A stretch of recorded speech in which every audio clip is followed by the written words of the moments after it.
Hi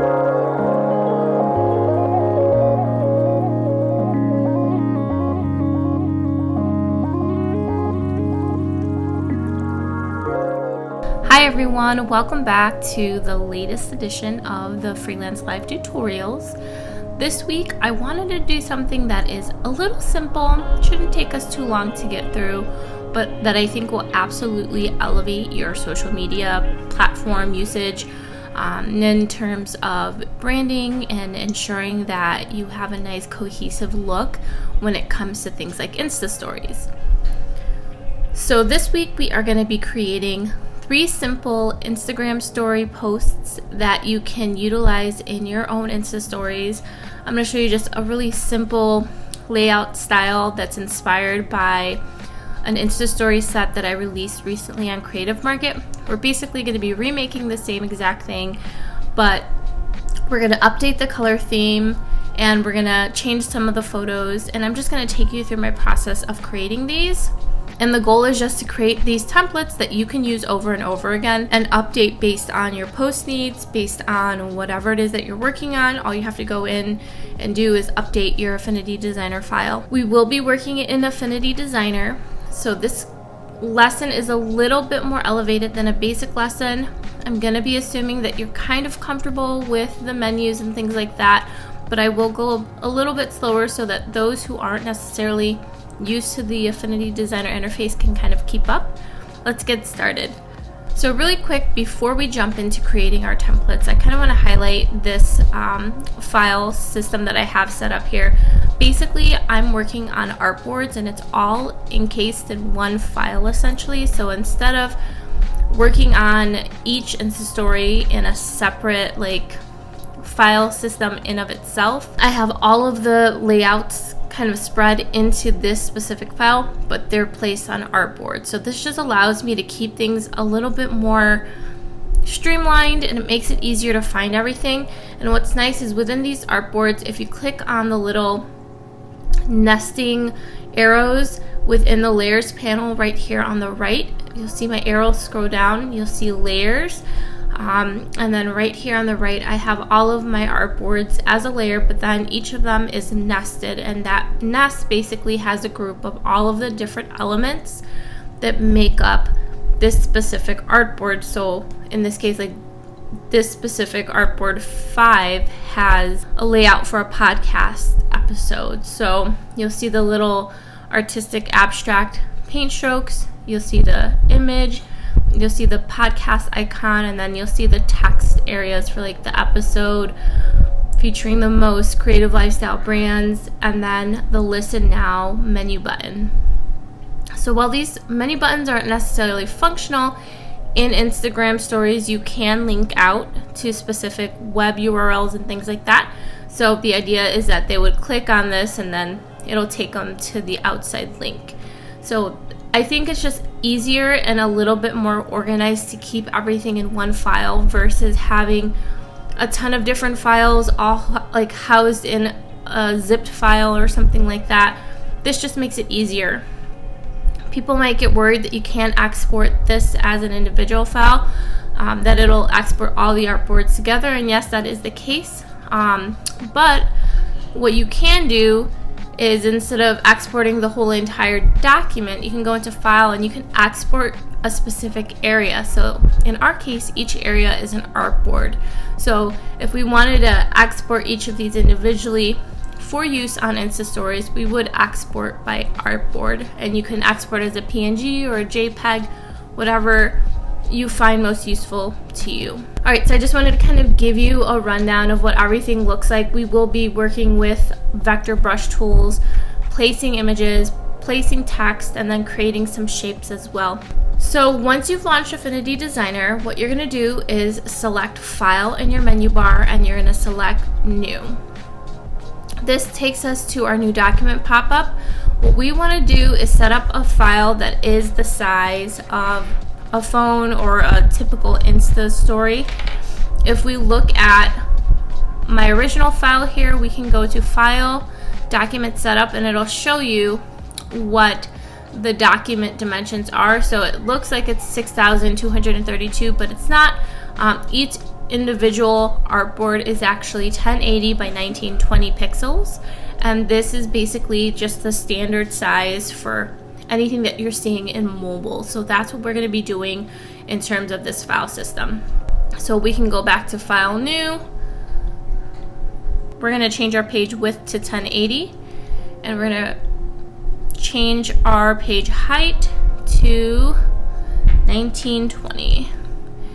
Let's keep the DPI at 300 just so that it's nice high quality. You can change it to like 125, 150. You don't need it to be super high quality for web viewing. I just find though that sometimes that compresses it, so I like to keep it at a higher DPI. And then what you want to make sure you click is create artboard, and then keep transparent background checked. Make sure you change your color format. If it's not RGB 32, then it's like CMYK or something like that, make sure you change it to RGB 32 and then hit create. And this is going to give us our first artboard. What we're going to do today is we're just going to create 3 separate layouts. So let's first start by adding the 2 additional artboards we'll be working on. To do that, what we're going to do is we're going to go to the left hand toolbar over here, and right underneath the move tool, which is that black arrow tool, you'll see something that looks like a piece of paper with like blue marching ants around it. That is your artboard tool. And once you click on that, you'll see the artboard functions pop up in the upper left hand menu. So what you're going to do is keep the size document, because it's basically making a copy of the already preset dimensions of your document, and then you're just going to click on insert artboard, and you're going to do that 2 times so that you have 3 artboards. To keep things a little bit more organized, we can also go in and rename these artboards. So if you go to the right hand side in your layers panel, so down here underneath your color swatches, and if you don't see this layers panel, you can just go up to your main menu and select view, and then go down to studio, and then you can make sure you can see that layers is check marked, and if it's not check marked, that could be why you're not seeing it. So just make sure you click on it and it should pop up in the right hand side. So what we'll do is we're going to rename each of these to Instagram Story 1, 2, and 3. So to rename your artboards, you just have to click on the artboard layer, and you're going to double click on the text, and it's going to allow you to change the name of your artboard.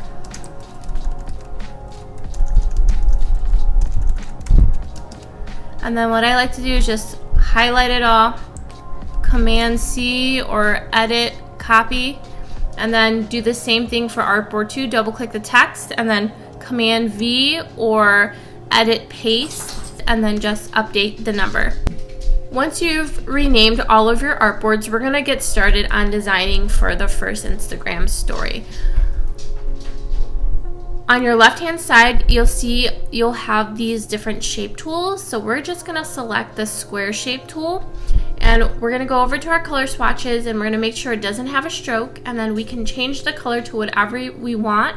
I'm just going to do like a off-white beige kind of color so that I can really make the paint strokes pop out when I'm adding those on top of this layer.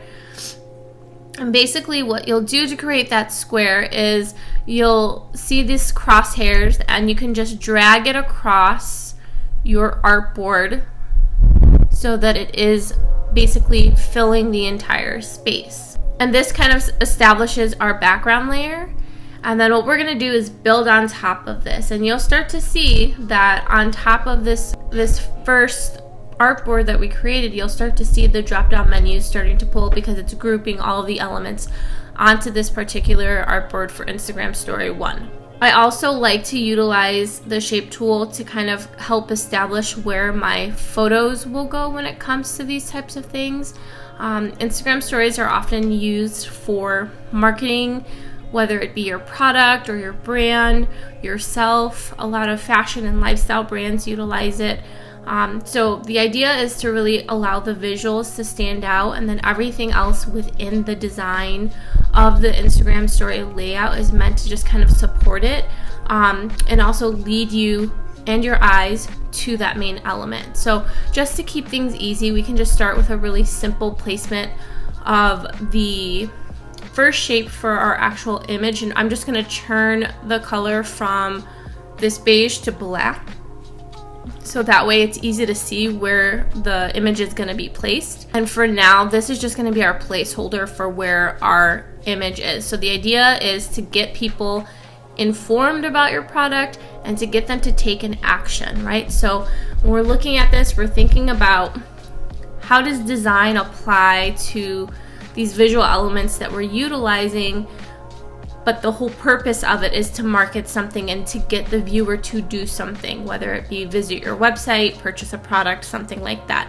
So the idea is to inform and then get some sort of call to action. So that's where the button comes into play, and that's where the text comes into play. So if you scroll down on the left hand side of your toolbar, you'll see the text tools. You might see an A, that's your artistic tool, or you might see the text frame tool. I like to utilize the text frame tool because it gives me a better idea of visually seeing the amount of space that my text could potentially use. Whereas the artistic text tool just kind of allows you to freehand placement of the text. So we're going to use the text frame tool. So to get to that, you're going to click on the A, hold down, and then you'll see this little pop-up to the right, and you're just going to scroll down to frame text tool. And then you'll basically place a frame of where you think your text is going to be. And like I said, I'm just doing this really simple hierarchy setup where the main visual element is going to be at the top, the text is going to be in the middle, and then the call to action is going to be right underneath at the bottom. So it's kind of like creating this visual hierarchy. Once you've created your text tool, you can begin to type in whatever you want. If you don't have an idea of what you're going to type in yet, you can also utilize filler text. It fills text boxes in a way that looks like it's actually words. So you get a good idea of what that text will look like within your artboard. So you can select Insert Filler Text by going to your top menu at the upper left hand side, and then you'll go to Text, and then you'll scroll down and select Insert Filler Text. And then you'll see that the text fills this frame. So what you'll want to do is decide whether or not this text, the style of the font that is currently in use, makes sense for you. If you want it to be center aligned, left aligned, right aligned, I'm thinking center aligned for now. It's going to make sense. So to get those options, you'll see them in your upper menu bar, and it's really similar to what you might see like in a Word document. So you can just select that center align, and then you'll also be able to edit your fonts. And you'll see this again, not in your main menu, but in the sub menu in between your work area and your actual designer menu. And again, if you don't see that, you can just go to View, Studio, and then just make sure Paragraph and Character is selected. So what I'm going to do is I'm going to change the font family. So right now my font is Arial. I want it to combine kind of like a more freehand, kind of like handwritten font with something that is a little bit more modern and clean. I'm going to use this Rounded Elegance typeface. I'm going to keep it regular, and I'm going to keep the font at 12 for now. And I'm actually going to go in and change what I'm saying in this. So this is kind of like a little bit too big when I look at this. So what I'm going to do is I'm going to select my frame, and then I'm just going to bring it in a bit, and then that way I can recenter my text. And the saying I decided to go with was something featuring like a style story with fashion influencers. The interviews are live on the blog today. So that makes me think that I'm going to have this be a bit of a bigger photo, because it's probably going to be more of a fashion lifestyle photo. And then I'm going to bring the text down and center it. And then what we're going to do is we're going to need a call to action. So I'm going to utilize the shape tool to create a button, and then we're going to create a call to action that says something like read more, because we're trying to send the viewer or the reader to the blog. So we're going to go back to that shape tool. We're actually going to do, instead of a regular like square, we're going to do a rounded rectangle. So that's 1, 2, it's the third option. So 2 below that original shape tool that we looked at to begin with, you'll see a rounded rectangle. And once you click on this rounded rectangle, what you'll see is the pop-up options come up under that sub-menu in the upper left-hand corner here. And what we can do is we can change the corner radius, and we can change the fill, and we can change if we want to add a stroke and things like that. So the first thing we want to do is we don't want the corner type to be 25%. We are going to want to decrease that a bit so it gives us more of a slight rounded corner versus a really really robust rounded corner. We don't let's look at this first. So if we create it with that 25%, it's going to be very rounded, almost oblong, circular. So if we decrease, what you'll find is that when we decrease that corner radius on that percentage and we bring it down, it will allow us to create more of a slight rounded edge. And I'm thinking keeping it under 10% will be good. And then we don't want the button to be too big. We just want it to be big enough to catch their attention, big enough to fit read more, but not so big that it kind of takes the attention away from the photograph that we're going to be placing. So the other thing we can do now is we can add read or read more on top of this button. And again, we can either use the frame text tool or the artistic text tool. I'm going to use the frame text tool just because I want to make sure that whatever I write fits right into this button. And then what we're going to do is change the color for the text from black to white so it's easier to see, or we can use that off-white color that we utilize for the background. And then we are going to utilize that same font that we used, the Rounded Elegance. So this way everything is cohesive. You want to make sure you don't use more than 1 or 2 fonts when you're working in something like this. It can get really busy and you don't want people to be deterred, or you don't want the design to take away from the effect of what you're trying to do. So to create a professional look, something that is cohesive and consistent with their branding, I would highly suggest using fonts and things that work with your branding. Or if you know the type of fonts that are in your branding, utilize those. Or if you're just doing something like this, just keeping it to 1 to 2 fonts will make things a lot more cohesive and blended and look nicer. And then also it'll just up the professionalism in terms of the design overall.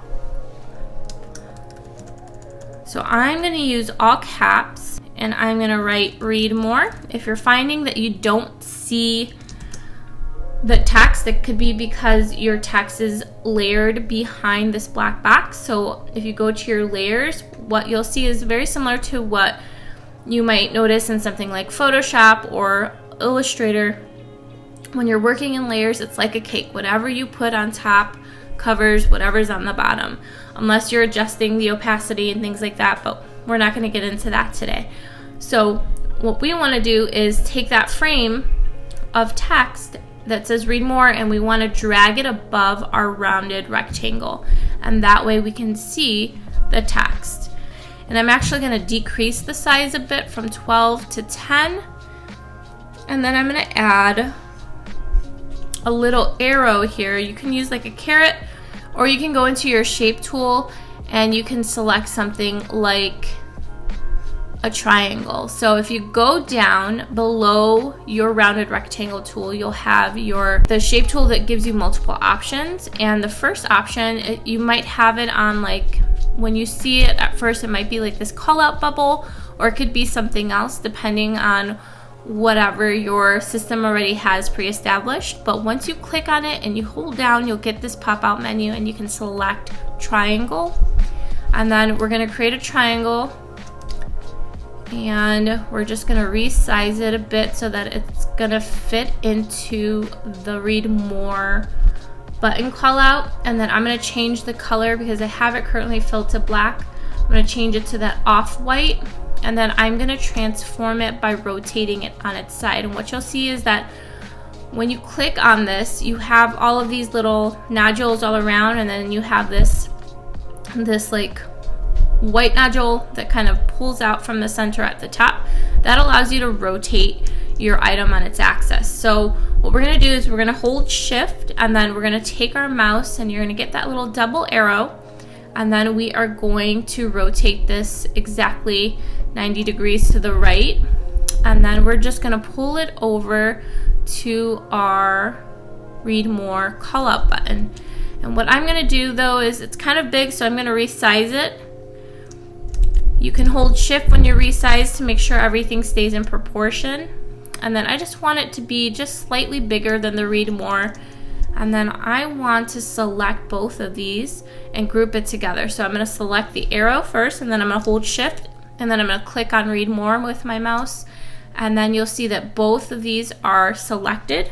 And then I'm going to go to layer, and I'm going to select group, and it's going to group these together so that when I move them, I'm not moving each one individually, I'm moving them both together. And I'm going to center this within my call out box here.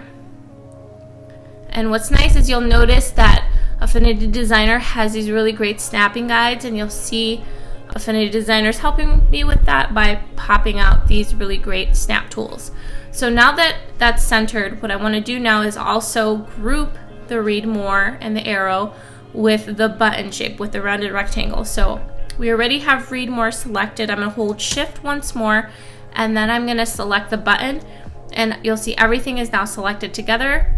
You'll go to layer, and you're going to group them now. And this way, I do this just because it's easier to move things together versus separate.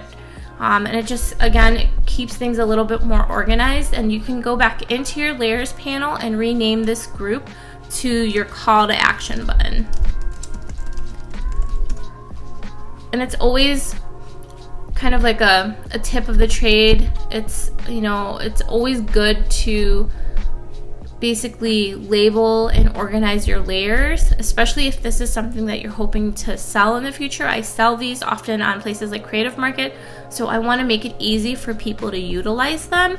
So layering and grouping and labeling my layers makes everything so much easier when it comes to having these files and the system within the files organized. Now that I have the button, I have placement for the photo, I have my informational text. I'm going to do kind of like a call out text. What I'm going to do is I'm just going to copy this check out the latest style story segment. I'm going to go to edit, I'm going to hit copy, and then I'm going to hit paste, and I'm just going to drag this up and out of the way, and I'm going to retype read the latest story. And the idea is that this is going to be kind of like the header that grabs the attention of the viewer. So I want to change this from the same font that I have in the paragraph area to another font. So this still stays within our 1 to 2 font kind of like premise, but I want to create something that's a little bit more, you know, poppy, grabs the eye. And you want to make sure it's readable too. So I know people really love kind of like the handwritten script fonts, and those are great for things like this, for like titles, but kind of steer clear of those when it comes to like paragraph and copy setting, because it can be really hard to read. So what I want to do is do something a little bit more scripty, but that's still a bit bold, and that feels kind of, it feels like something that you'd see a fashion-forward brand utilize. So this is something that's fun, thinking of Betty. It's just a child font. It's something that I can't really utilize and something that I would sell. That's something else to keep in mind. I like utilizing fonts from defont.com or buying fonts from places like Creative Market, or maybe you make your own fonts and you can use those. But just keep in mind the commercial rights usage of whatever it is that you're purchasing or that you're downloading for free. I like this one, this Vendetta. I'm going to increase the size just a bit from 12:16 just so that it's easier to read.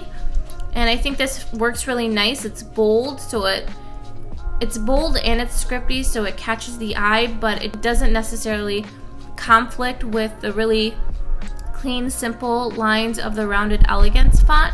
So I think this is a good font hierarchy to establish for this, and basically the idea is you're going to use this combination throughout the rest of the stories. So you kind of have your title or whatever the call out is going to be.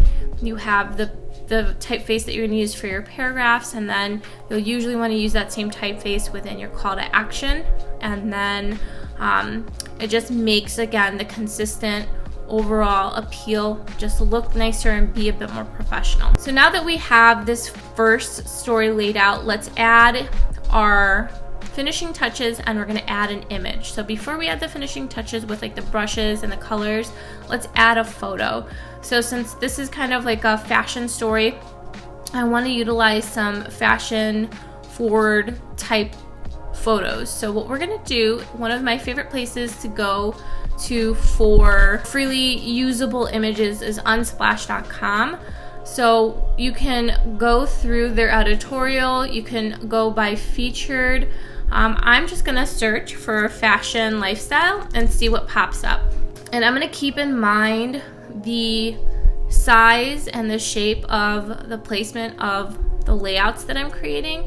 I like these more portrait style photos for this. If you're gonna do something that is square, you just have to keep in mind the shapes and the way you're placing them into your layout. So I'm gonna use this woman standing holding her hat, so I'm just gonna download it. And then I like this kind of spread with the Polaroids in the hat. And you want to make sure too that, like, obviously if you're creating this for yourself, you're going to use your own branded photos. So just make sure that the overall appeal and art direction that you're going for in your photos will kind of match what you're doing in your overall design of your actual Instagram template and story. I'm going to find one more photo.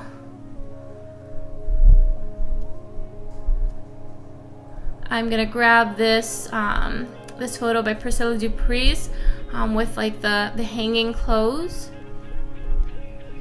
And I think these all kind of work well together and kind of tell a cohesive story. You don't have to credit, but it is always nice. So if I'm selling something like this, I'm gonna link out to these photos in a Word document and not necessarily have them in the actual file, depending on what is allowed. But I'm also always gonna include like photos courtesy of whoever the photographer is from unsplash.com in my product listing.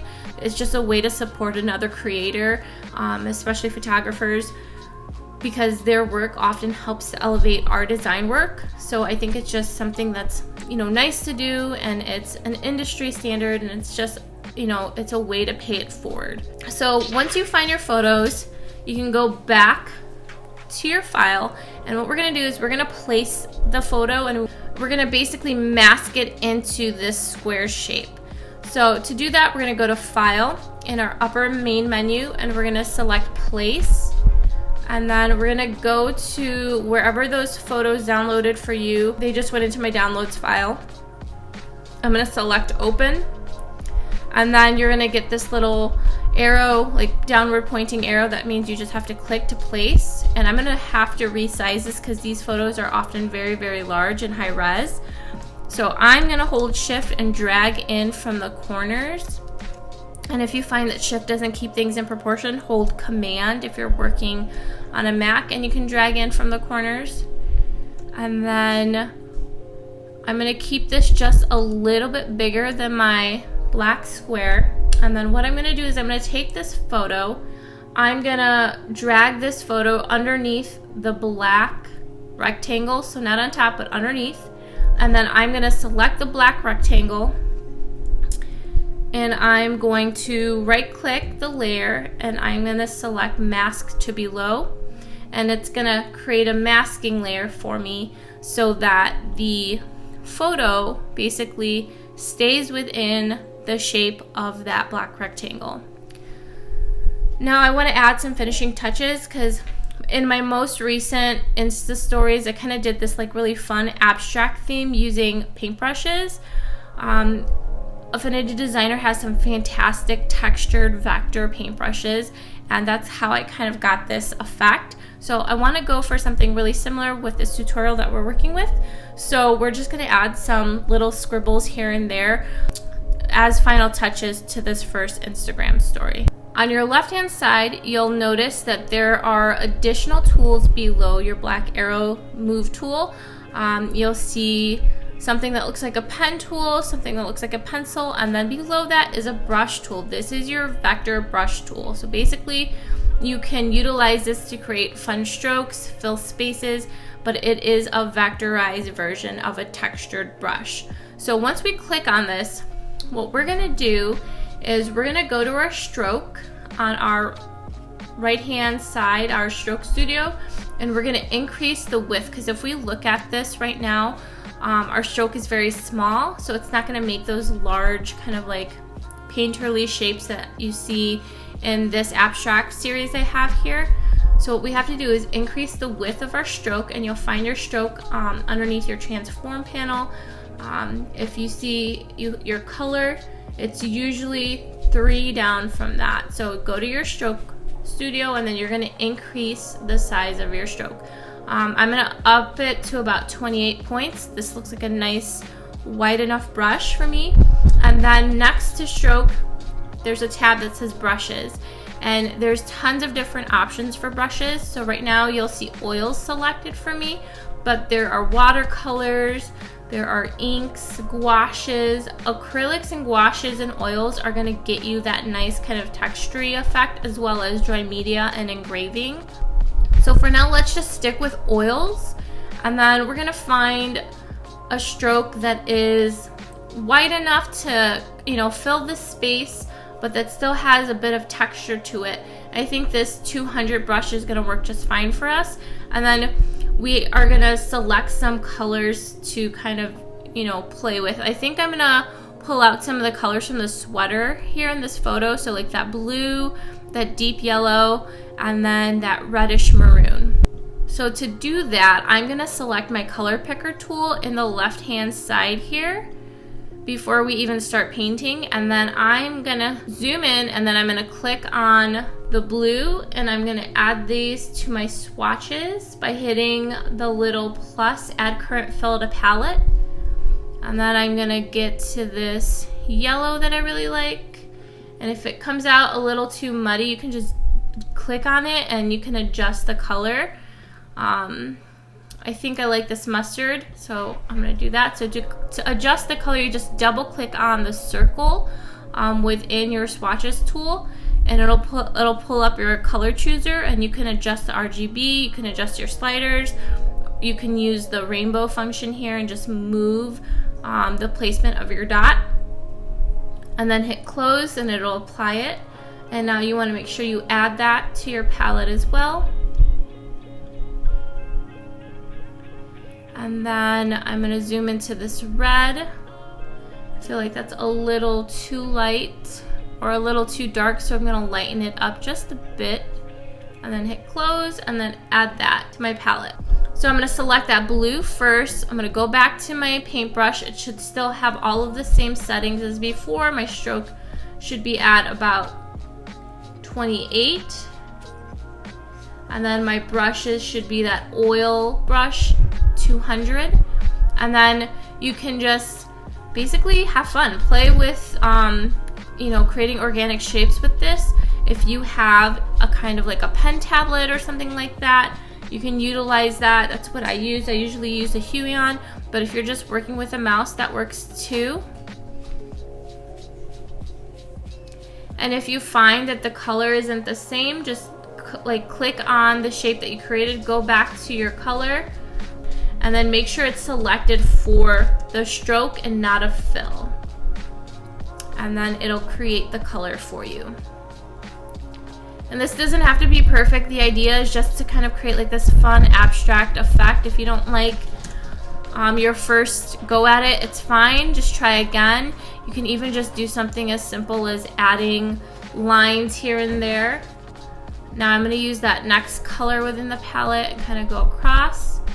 And then I'm going to select that red and kind of add something to the bottom. And it just creates like a fun effect that creates something interesting and fun to look at, but it's still really clean and chic and easy to read. So while we're here, let's save. We're gonna do File, Save As, and you're gonna name your file whatever you'd like to name it. I usually add my name and then, you know, whatever it is that the concept is. So like abstract, Instastory, and then the type of product. So like the concept, style, and then the type of product it is. So in my case, Instastory. And then save it somewhere where it's easy to access. Hit save. And now what's nice is that we already kind of have this set up, so we can build off of this and we can just select everything and copy and paste it. And to select it all you have to do is basically take your move tool, that black arrow tool, and drag over your file here. And if you don't want the paint brushes selected, just hold shift and deselect them by clicking on them. And if you do want them selected, just hold shift and select each one, just so that everything's all kind of highlighted together. You'll know everything's selected because you'll see like a blue outline of everything.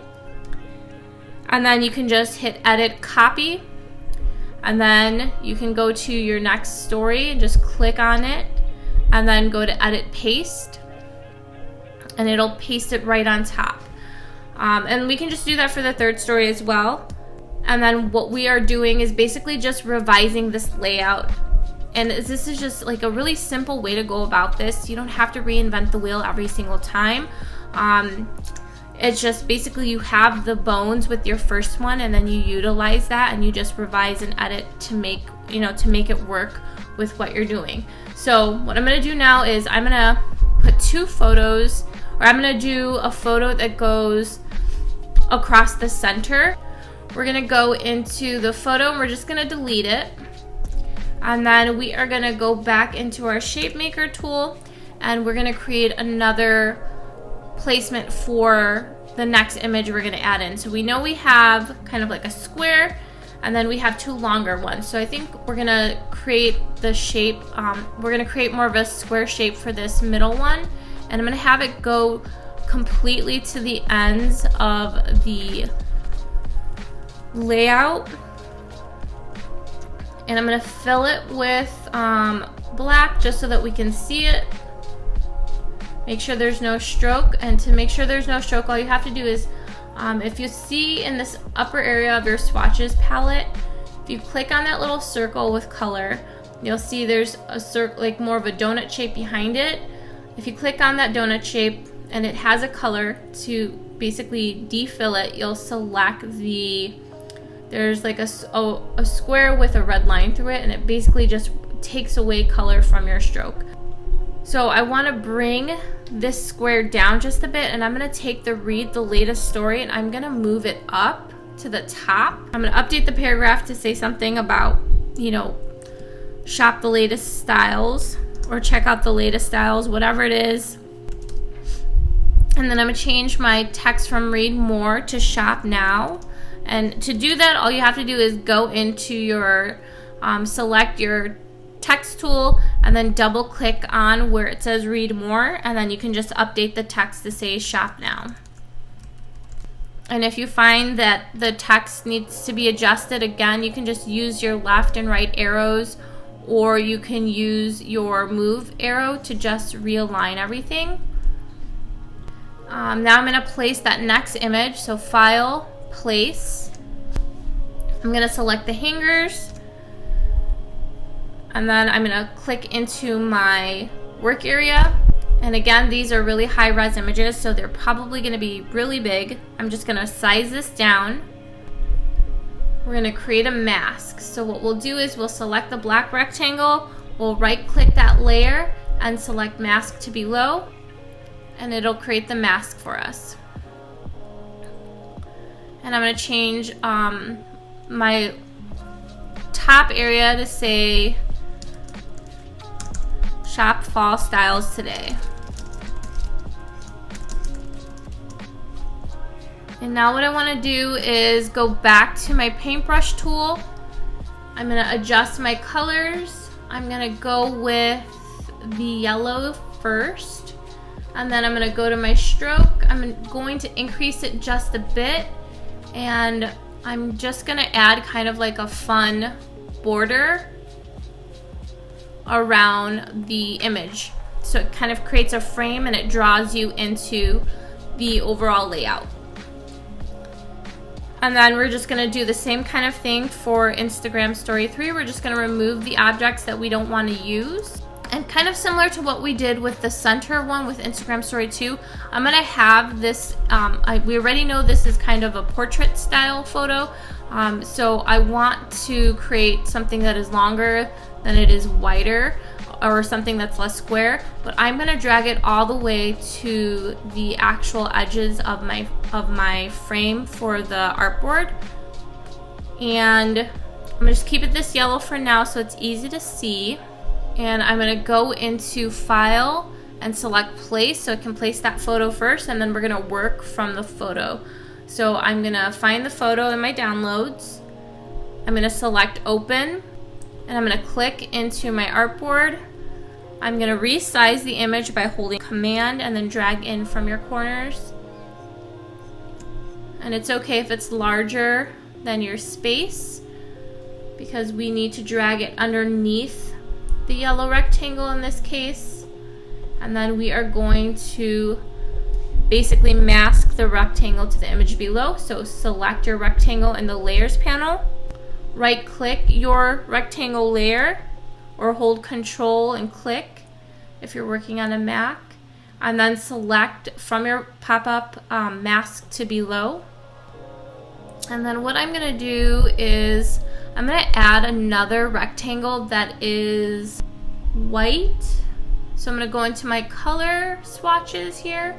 I'm going to select white, and then I'm going to create like a rectangle in between the bottom section and the photograph itself that is about the same size as that Read the Latest Story.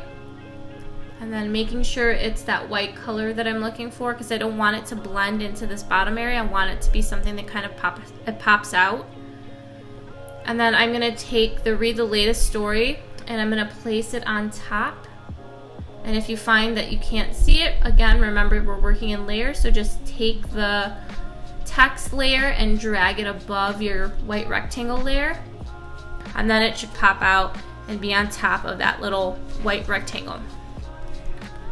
So what we can do too is we can add effects to kind of create some sort of like 3D effects, 3D feeling vibes to what you're creating.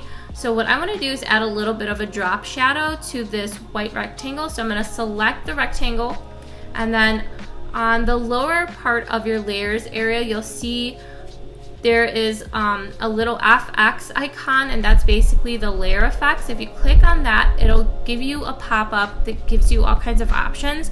What we're just going to focus on is this outer shadow, so you're going to want to select it so that it's highlighted in purple, and then make sure you click the check mark box so it's selected. And then we can adjust the radius, offset, and intensity, and even the color and the angle of the shadow that we're working with. So for now, let's just play around with the radius, offset, and intensity. If you pull your radius out, you'll see that an actual shadow will start forming underneath that shape. And then if you pull your offset out, it will kind of offset it from underneath.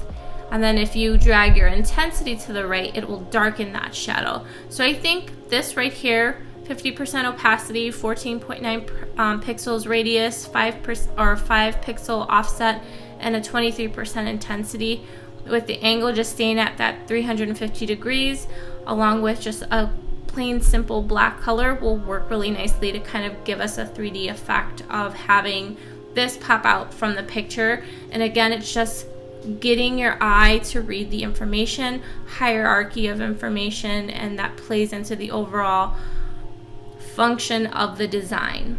I'm just going to keep the text the way it is here, and I'm just going to bump up the read more button just a bit so that it's kind of a little bit more flush with the text above it.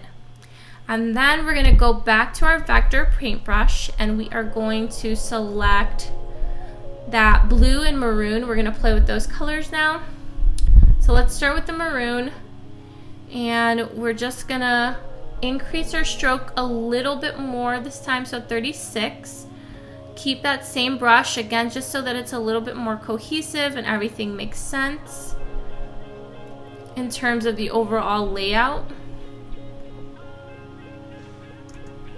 And if you find that your curves aren't showing up, again, we just need to make sure that we are organizing our layers properly. And we want to make sure that those layers are on top of the photo that we're trying to add them to. I'm going to add the blue color now, so I'll go back to my swatches, select that blue, and then go back to my paintbrush tool and add just a few more organic shapes. And again, you don't want it to like take away too much from your photo, just kind of add a bit of detail and fun style to the overall effect of the story. This is what your 3 final Insta stories will look like. Again, we want to keep in mind the elements of design and style when it comes to laying these things out, keeping in mind hierarchy of information. Think about the kind of fonts that you're using. You want to make sure things are legible, easy to read, and you want to make sure they all kind of work well together and keep a consistent theme. So now that we're done with this, what we'll want to do is export them so that we can utilize them in our Insta stories. So once we're done, make sure you just save it as one more time. And then what we're going to do is we're going to export these. So say these are your photos, these are your final, images that you wanted to utilize, and they're not just like stock images unless you're using stock images for like blog posts or something like that. What we're going to do is export them now. So to export, we're going to export them as you can export them either as a PNG or a JPEG. I find that PNG has just a bit of a higher quality over JPEG, but you might have some issues uploading it to certain platforms.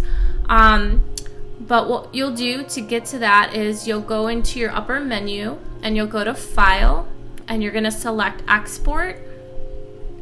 And then you're going to select the type of file that you're going to export it as. I'm just going to select PNG by linear.